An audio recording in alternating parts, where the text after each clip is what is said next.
Што е пленум? Група луѓе од иста демографска структура кои се борат заедно за иста цел. Која е целта на средношколскиот пленум? Да се стави крај на лошите реформи во средното образование. Средношколски пленум. Како функционира нашиот пленум? Пленумот функционира без хиерархија, комплетна хоризонтална поставеност. Во истиот може да се приклучат сите кои размислуваат критички и паралелно ја развиваат својата желба за промена со индивидуален пристап без никакви надворешни организации. Доставените барања на средношколскиот пленум до Министерството за образование се: прво барање, да се врати стариот концепт за полагање на државната матура.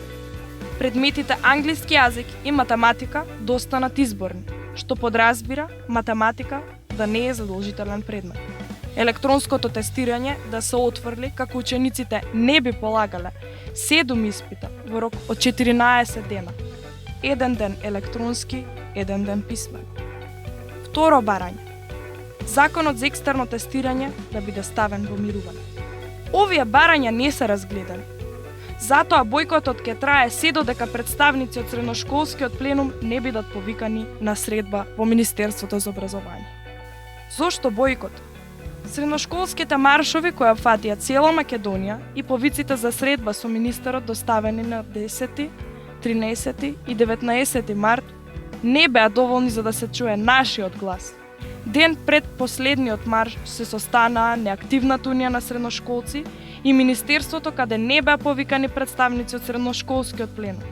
На овој состанок се воведе нов концепт за матура, кој ќе важи само за 2015 година и за истиот не преговараше реалниот глас на средношколците.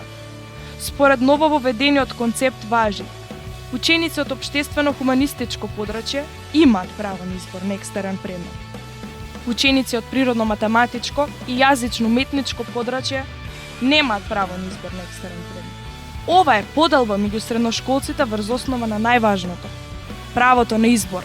Бојкотот е израз на нашиот револт предизвикан од некоректноста и игнорантноста на Министерството за образование во однос на нашите реални барања. Затоа, вклучете се активно во интерните пленуми и искажете го вашиот глас и вашата поддршка. Ова е младиот дух. Ова се сите средношколци. Ова е средношколско будење. Ова е средношколски пленум.